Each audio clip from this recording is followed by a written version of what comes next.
Daybreak on the Farm, U.S.A.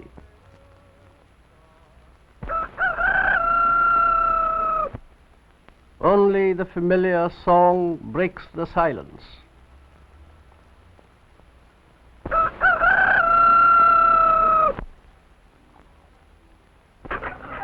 A new day is born, and all living things stir out of slumber.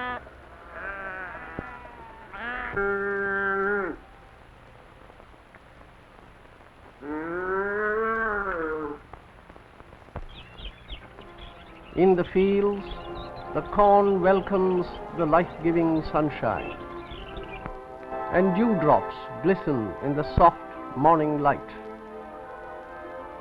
This land is God's greatest gift to His people. The people who live on the land. Their land is their life and the lifeblood of a great nation. This family unit is the essence of life in America.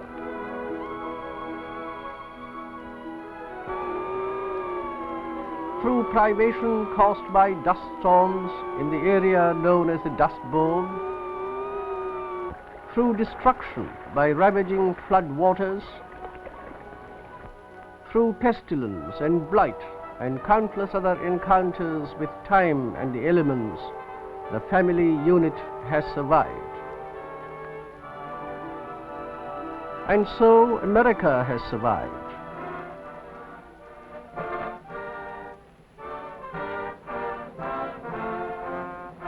I have been to America, and this is the story of my visit there. A visit with the people who live on the farms, to study their problems and the methods used to overcome them.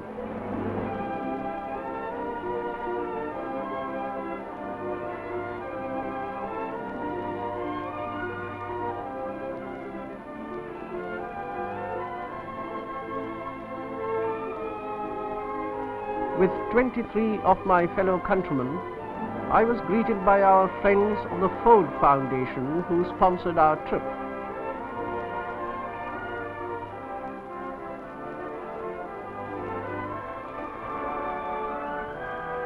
While in New York, we saw the United Nations building where men of distant lands gather to mend the woes of the world at the conference table instead of the battlefield.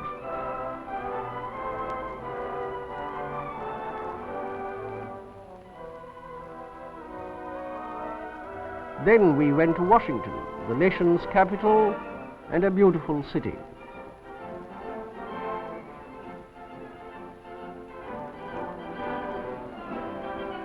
This was indeed a thrilling experience. Here is a free world built by free men working together, each contributing in his own way to the fabric known as democracy. In this building are the national headquarters of the Cooperative Agricultural Extension Service. Here we met the Under-Secretary of Agriculture and the Director of Extension.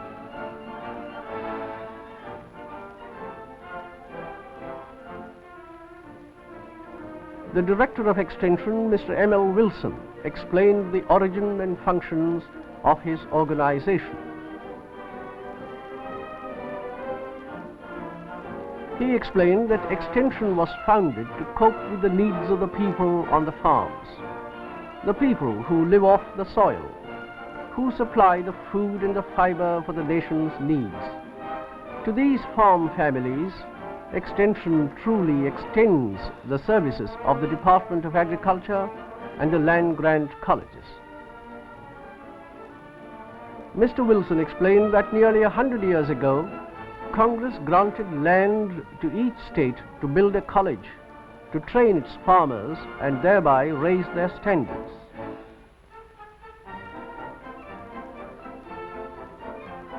This grant of land was approved by the son of an early American farmer.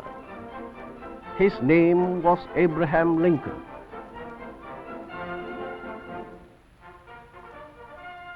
There is a land-grant college in each state, and the Extension Service works out of each college in cooperation with the local government.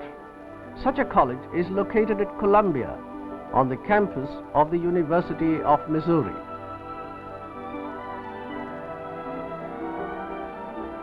To the office of the Director of Extension come the countless questions and problems that beset the folks on the farm.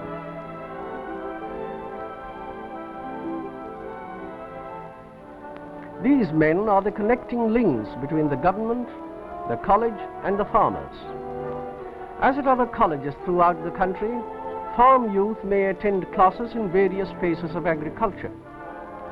This is a class in animal husbandry, the care of milk cows in this instance.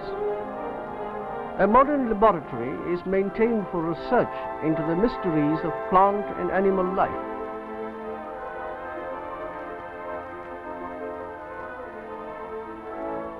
These technicians are preparing to search into the relative food values of two different grades of wheat.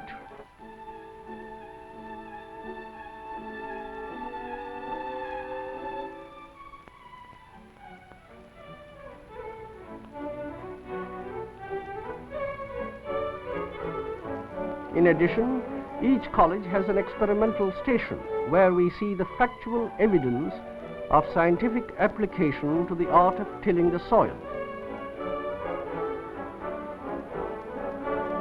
This station at Stuttgart, Arkansas, is devoting more and more time and effort toward improving the rice seed and cultivating newer and finer varieties. Here are samples of two types of seed. The upper is the Calero, a short-grained variety. The lower is the Blue Bonnet, a local variety.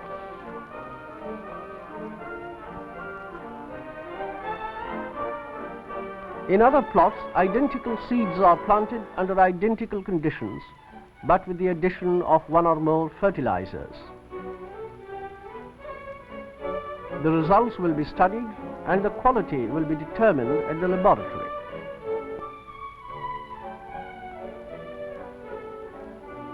On farms and in mills, care is taken in the ordinary handling of the harvest.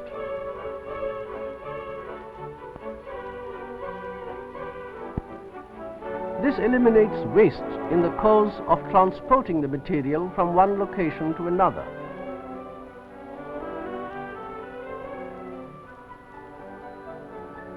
Mills and storage warehouses are disinfected to avoid loss by spoilage due to insects and rats.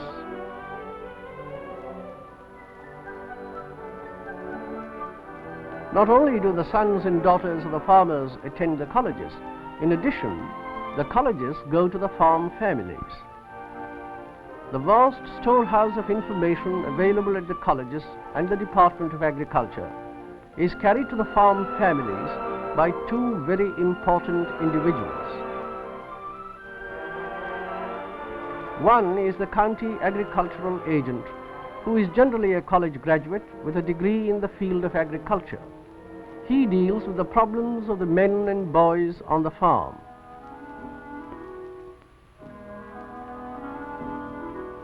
The other person is the home demonstration agent, also a college graduate with a degree in home economics.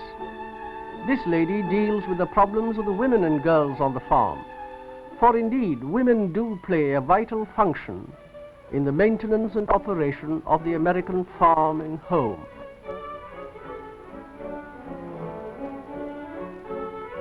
A close partnership exists between the two agents, for they serve families with common problems.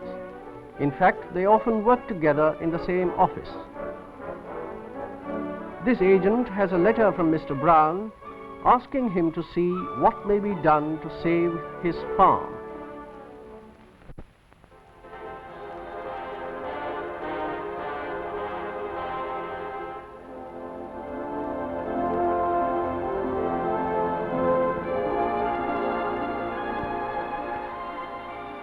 Over hills and through valleys, over dusty roads, the agent travels every day, making his rounds to those in need of his guidance. He learns the lay of the land this way and the people who live on it. Finally, he arrives at his destination, prepared for the job that is just ahead.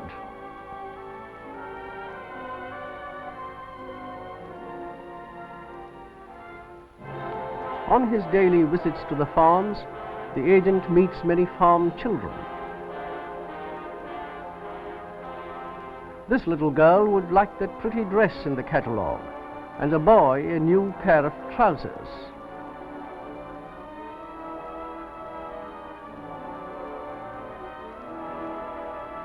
Mr. Brown greeted the county agent and introduced me to him.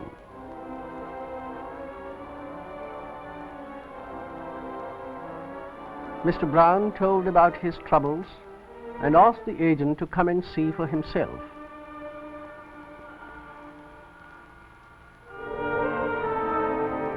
He told of a poor harvest, of few crops, of pale, colorless leaves.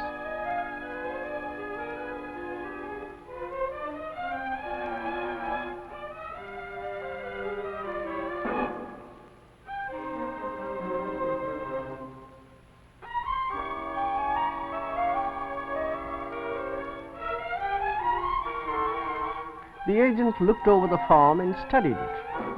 Some of the troubles were readily apparent. Here was an example of soil erosion, the wasting away of precious topsoil, leaving the earth broken and barren.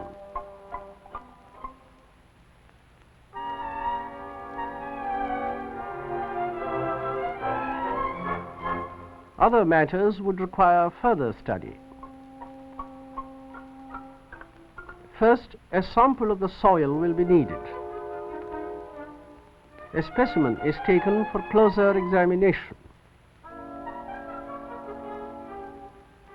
This core is representative of Mr. Brown's soil.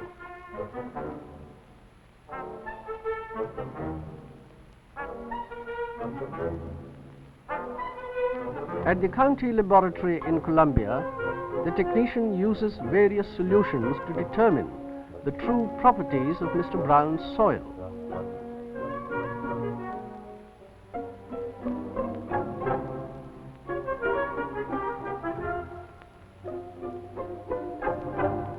Slowly, the solution changes color, and the results will soon be known. From the behavior of the solutions, the technician concludes that Mr. Brown's soil is lacking in phosphorus and nitrogen. Through careless and poor farming practices, Mr. Brown's soil became depleted of this vital element, and so his crops began to fail. The agent tells Mr. Brown about a plan by which he may borrow some money to improve his farm.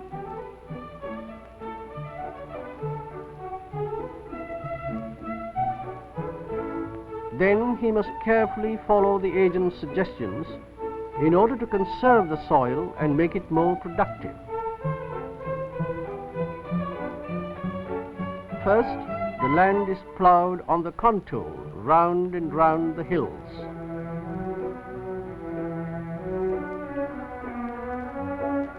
Or terraces may be built. Now the topsoil will remain in place. Then cover crops are planted. Cover crops like this clover make the rains walk off the land. To a wagon load of compost, Mr. Brown adds a sack of phosphate fertilizer.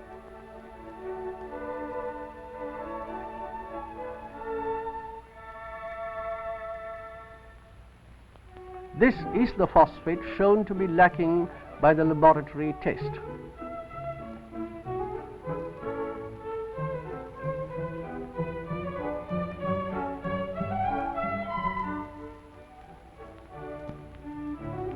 The mixture of compost and phosphate fertilizer is spread over the cover crops, that is, the clover.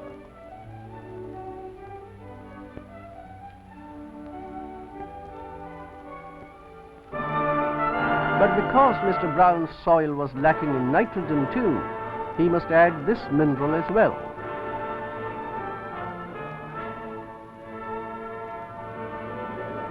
These clean white pellets of nitrogen fertilizer are largely responsible for the rich harvests enjoyed by crop farmers in USA.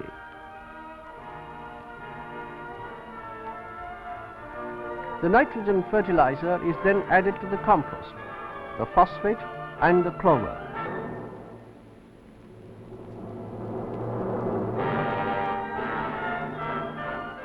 Then the farmer plows them under. When plowed under, the cover crops return the valuable humus to the soil.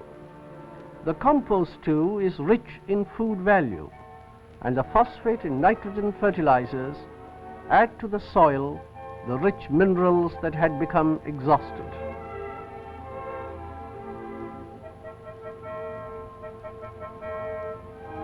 Now the land may be planted. Using the new improved seed recommended by the county agent, Mr. Brown will now plant his corn. But because the corn takes much food out of the soil, next year Mr. Brown will plant his field in oats, then corn, then oats, then clover again, rotating his crops and planting cover crops. In this manner, he not only conserves the soil but actually builds it up, and as a result, he improves his crops. Another summer goes by and the fields are full again. The stalks reach high into the sky.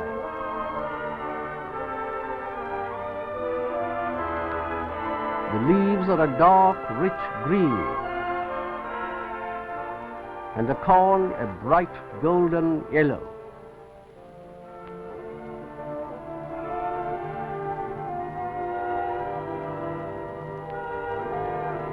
Now each acre yields 20 bushels more corn than in former years. 20 bushels more. Why, that means that Mr. Brown will have more corn for food, for feed and for sale. It means that for the first time in years, Mr. Brown may sell some of this crop for dollars. With the cash, he can make a payment on the loan, and he can buy an electric washing machine for Mrs. Brown, or a radio, or a refrigerator.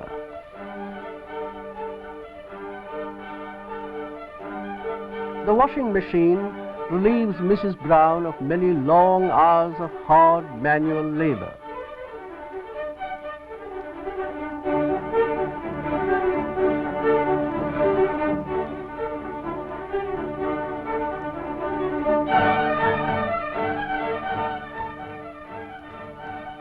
While the clothing is being washed, Mrs. Brown has more time to attend to the vegetable garden.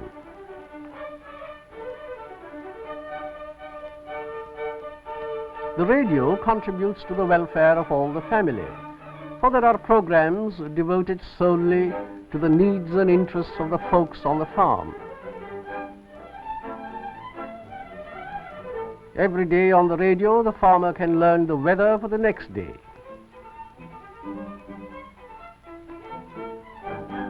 He learns the prices at which he can sell his produce in the market, and also the price at which he can purchase farm requirements.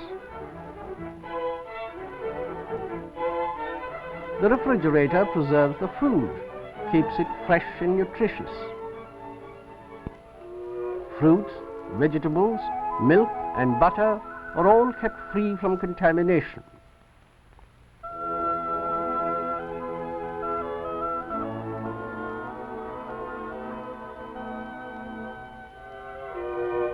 Now Mrs. Brown has more time to prepare more delicious and wholesome meals for the family. With the help of the home demonstration agent, she has learned to make many appetizing dishes, like this bowl of salad.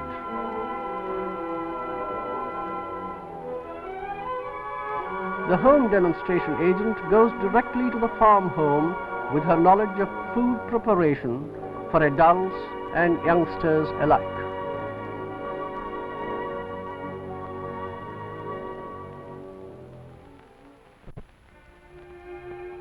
She demonstrates the best methods for canning fruits and vegetables for the long winter months when the earth is covered with snow.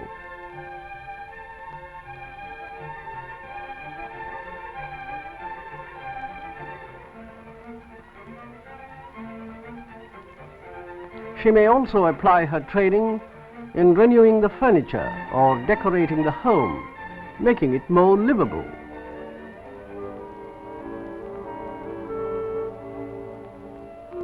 Her booklets and pamphlets contain much helpful information for the women and girls on the farm. Illustrated articles deal with hygiene, knitting, sewing, and cooking or baking.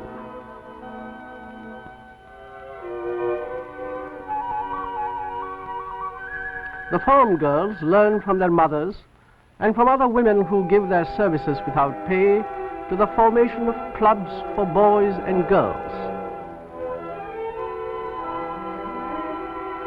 These clubs conduct regular meetings to plan their projects, and each member works on a project of his own choosing. Here the girls are learning to cut their own dresses from prepared patterns.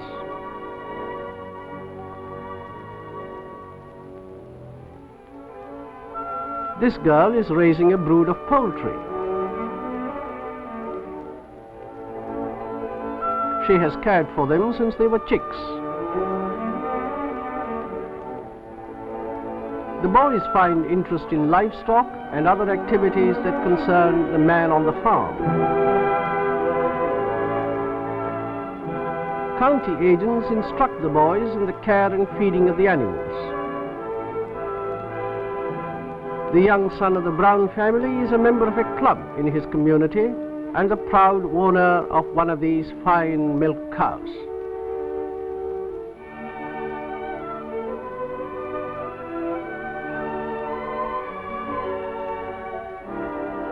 When the milking is done, the boy and his father send their milk to the farmers' cooperative dairy, of which Mr. Brown is a member.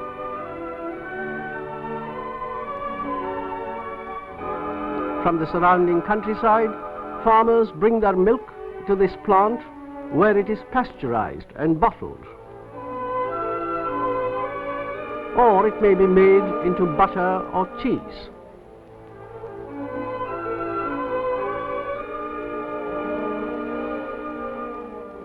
By planning and doing the work themselves, the boys and girls learn to become good farmers and homemakers.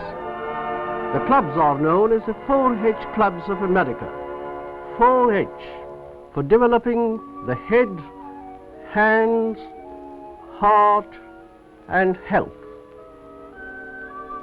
Indeed, the future health and security of the USA is being formed here in this new generation of farm families.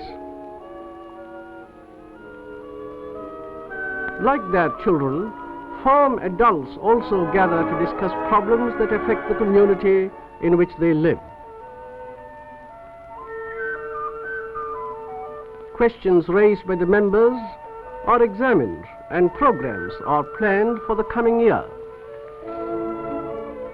In addition to the personalized service given the farmers, county and home demonstration agents advise on matters of rural improvement. Big issues like hospital and road building are discussed. Or perhaps plans for a recreation center will be studied.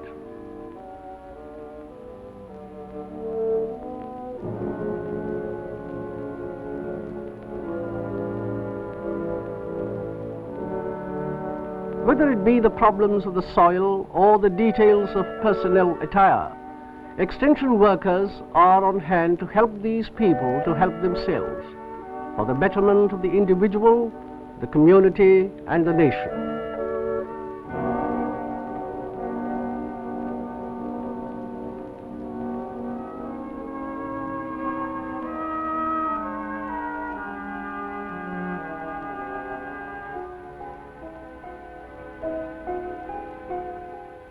Living close to the soil is not without its problems in other regions of the USA.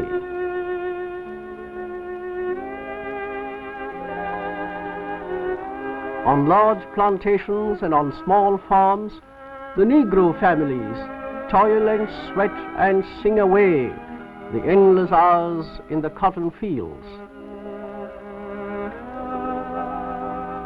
The sorrows and joys of this sentimental people will live forever in their song.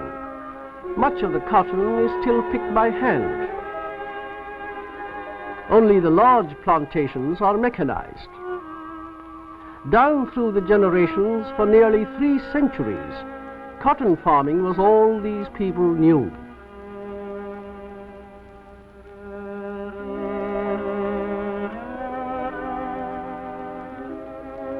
Because of tradition, superstition, and fear of experimenting with new ideas, the cotton farmer unwittingly deprived the soil of the substance of life.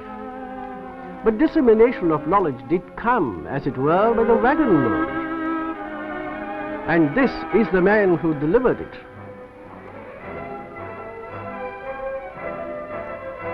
Tom Campbell recalls the days when he visited the farmers of Alabama in an old wagon, the first person to lend his knowledge to the tillers of the soil.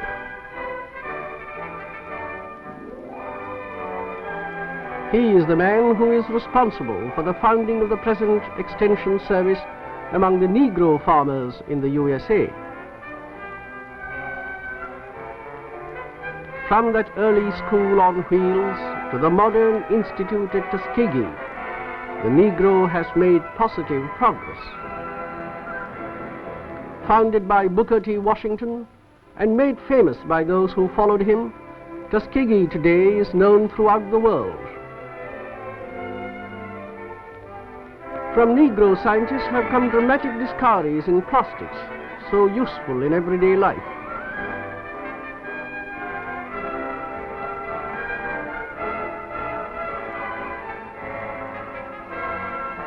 Negro scientists have developed motor fuel from corn cobs and fertilizers and feed for cattle and hogs.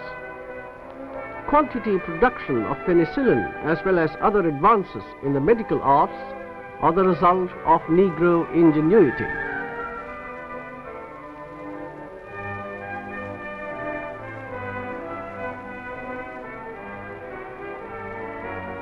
On the farm, the Negro and his white brother have learned that development of pasture land is saving the soil from the ravages of the weather.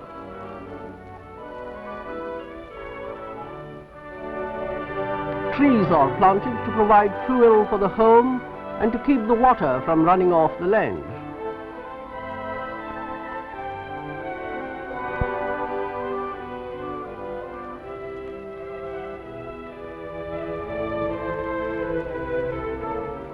More recently, crop rotation has become recognized as a conservation measure.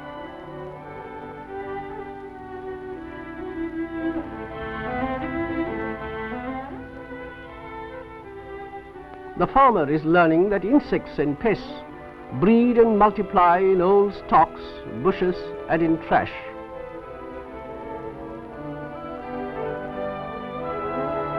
Keeping his surroundings cleared of this material helps to safeguard against the menace of insect pests like the boll weevil.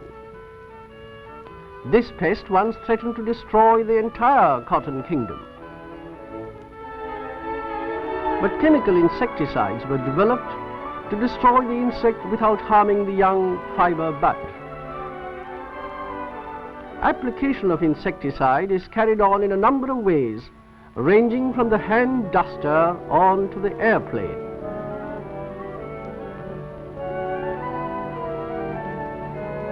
In the Southland, where the soil is often sandy, legumes such as winter peas are raised as cover crops.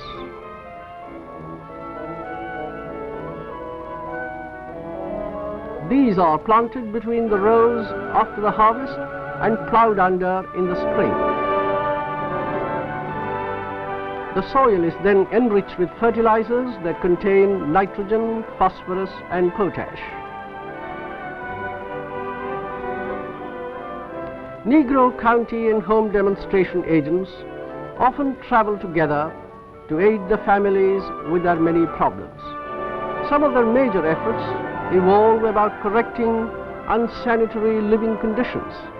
This farmer is about to build a latrine on a scientific plan like that of his neighbor.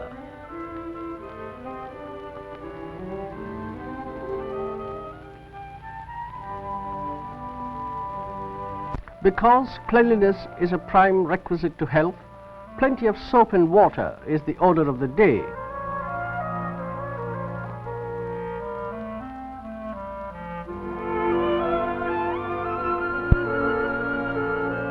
Another step on the road to health is to segregate the animals and provide them with adequate shelter.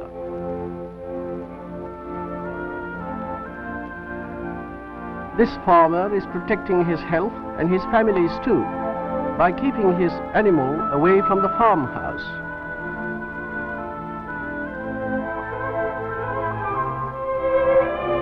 New homes are being built in the Southland by the families themselves.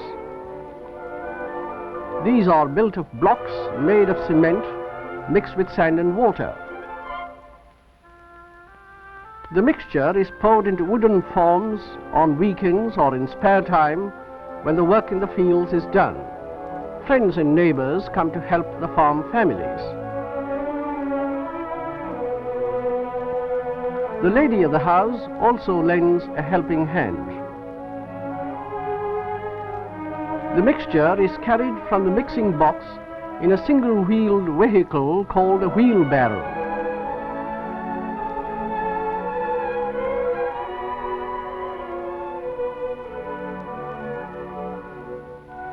In a few days, the blocks are ready to use and the forms are set aside for use another time.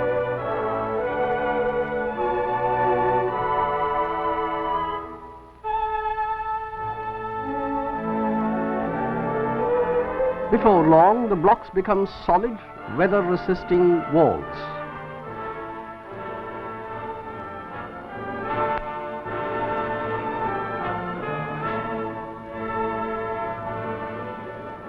When the last block is laid, the cabin of the past becomes a new page in the history of a people.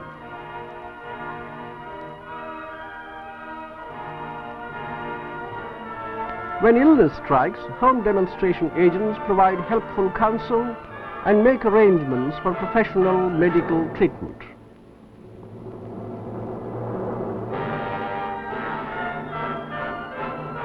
This young patient is soon placed in the hands of a trained nurse or doctor.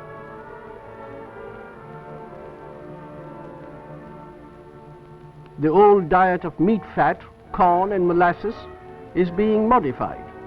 Leafy vegetables like spinach, lettuce and cabbage are grown in the home garden.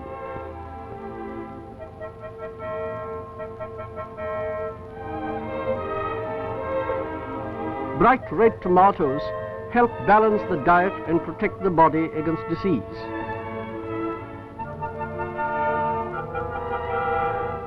Young bodies need milk to build strong bones and healthy tissues.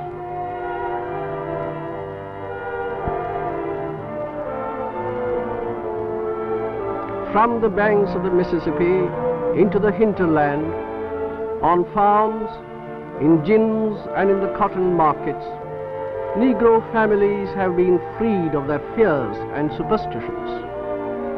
Extension is leading them to understand that a better, healthier and happier life can be had for the mere asking.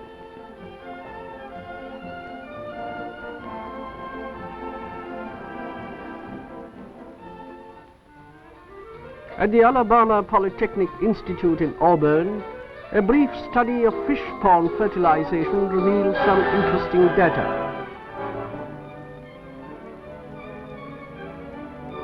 Like other animals, fish derive their food from plant life. Fertilization of ponds, therefore, like fertilization of pastures, supports the growth of plants for feeding. The materials that cause the growth of fish food are the same as those that are used to grow field crops. These are nitrogen, phosphorus and potassium. The fertilizer being poured into the pond contains these elements in the proportion of 8 to 8 to 4. It's often referred to as the 884 fertilizer. Studies at Auburn indicate that an unfertilized pond will support only from 40 to 200 pounds of fish per acre, whereas a properly fertilized pond will produce from 400 to 600 pounds per acre. The correct number of fish in a pond is regulated to produce both proper size and sufficient quantity for good fishing. This is a catch of bluegills and catfish. Irregular fertilization will not give good results. Only periodic fertilization through the growing season will produce a constant food supply.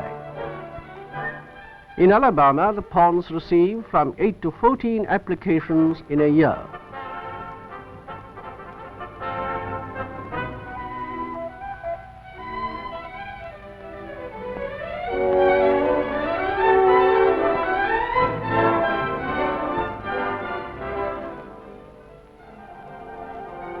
One of the memorable experiences of our tour was a visit to TVA, the Tennessee Valley Authority.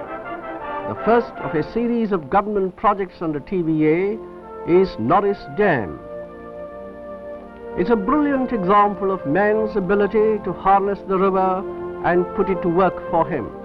It's also a work of architectural beauty. The mighty Tennessee River, once a force of destruction, is now a servant of the people of this valley. Water put to work. Millions of gallons drive the giant turbines to deliver thousands of kilowatts of electricity every day. Reaching over the mountains into distant towns and cities, power from TVA drives the wheels of the heaviest machine or the stroke of the lightest needle. A score of small industries have grown where poverty once prevailed. Far from the river itself, textiles are woven from the fiber of the Southland.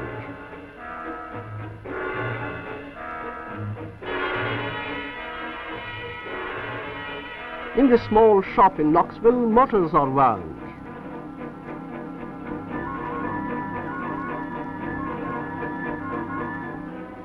In another part of the city, books are printed and bound.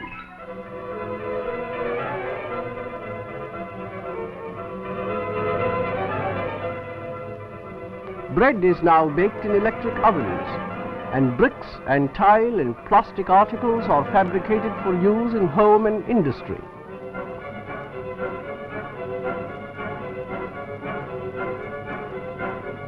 Women and girls too have found employment in shops and factories.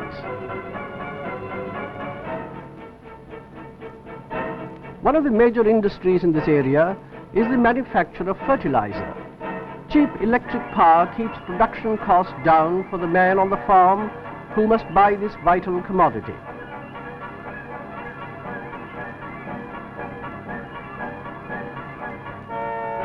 And now there is light where there was darkness in the past. Light with which to work and light with which to play.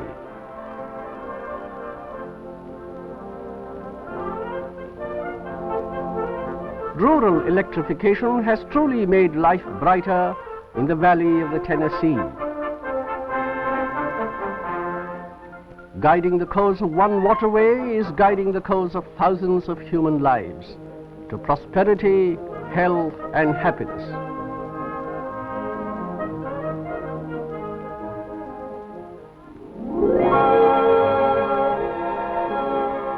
Westward across the Great Plains, beyond the Rio Grande, into the colorful southwest, the land becomes arid and crop farming decreases. Except for cattle and sheep grazing, these vast expanses of desert shrubland are of little or no agricultural value. This is the land of the eternal shepherd, the American Indian and his flock. Most of them still live in mud huts or adobe villages. On farms and on reservations, the Indian families reap still another harvest of their staple corn. Youth and parent alike work in the brilliant desert sun.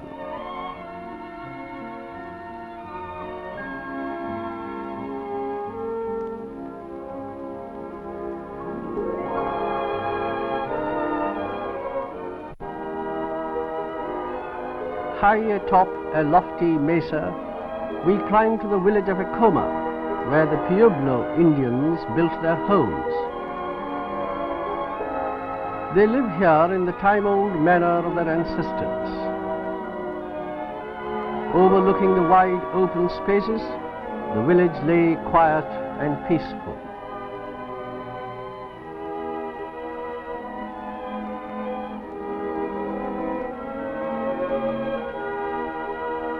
The old mission church, with its thick adobe walls, has withstood the centuries of Pueblo history.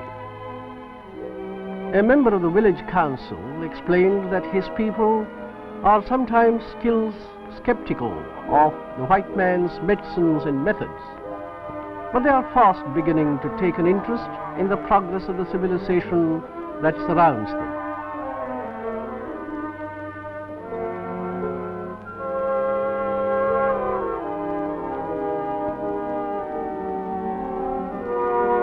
A journey through the Southwest would not be complete without a visit to the Grand Canyon of Arizona. This giant gorge is the work of the Colorado River, cutting its way through the colored strata of soft rock.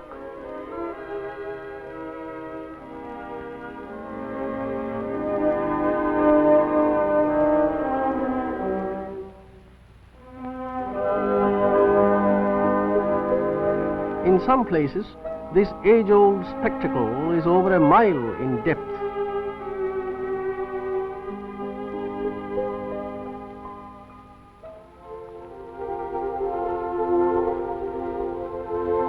Through its 300 miles of length, it varies from 5 to 15 miles in width.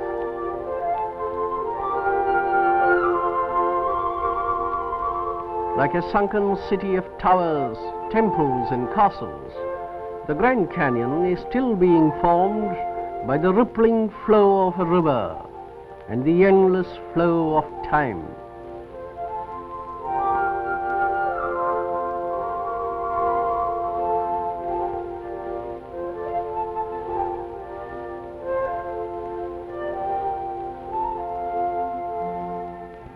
Southward in Arizona, we travel through a panorama of picturesque rock and barren wasteland.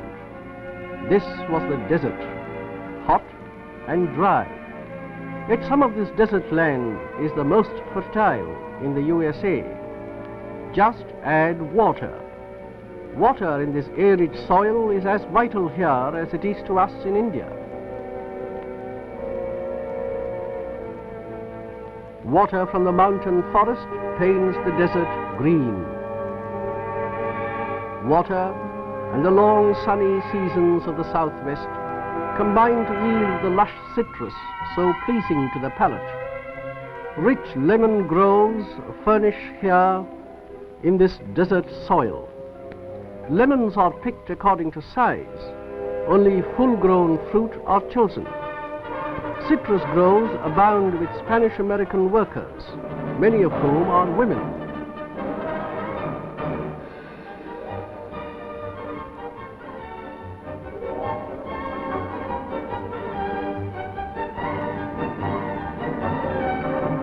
The arid soil of Arizona under irrigation yields this savory grapefruit, or this fluffy cotton grown by Mr. Harnam Singh.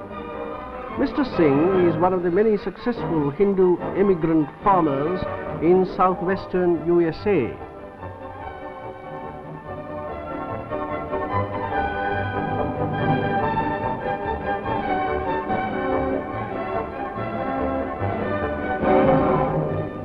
Mrs. Singh, too, is busy helping to harvest the cotton, which is as fine as that grown anywhere.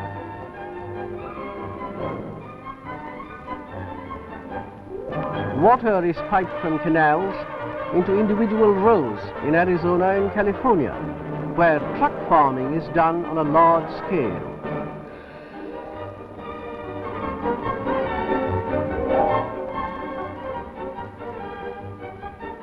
Here are carrots, cabbage, lettuce and eggplant.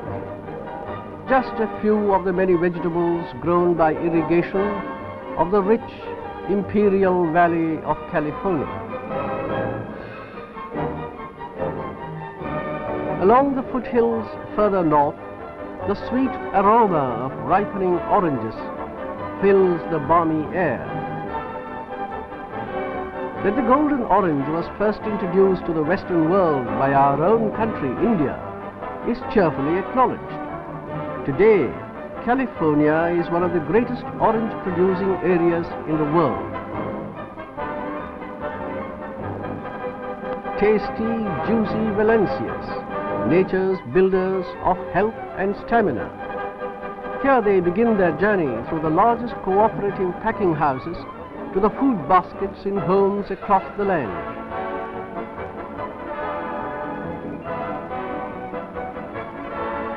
Water for irrigation is supplied to the farmers by organizations which specialize in this service.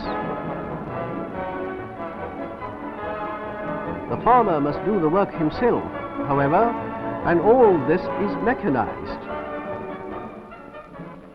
He must be careful with the machines that he uses, for deep cultivation would destroy the roots. He must be careful with the use of vehicles, for these pack the soil too heavily for water to penetrate. From the agricultural colleges, the farmer learns of irrigation practices which are suitable for his particular type of soil.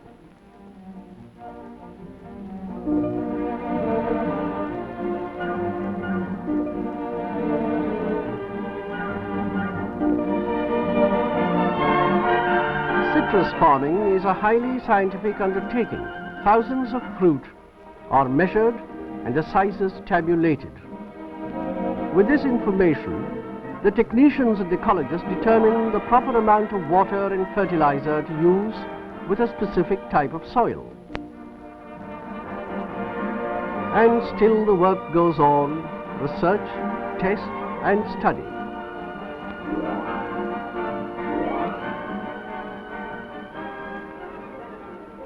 Science is guiding the hands that till the soil, the hands of the folks on the farm who supply the food and the fiber for themselves, for the nation and the world, leading them to their rightful place in the social and economic life of the community and the country, raising their living standards to those of the merchant, the banker, and the public official. We see them together in everyday business life.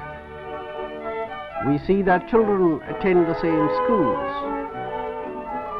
We see them worship the same Creator, each in his own way, conversing with Him who gave us this good earth and the wisdom to bring it to bloom with the fruits of His generous bounty.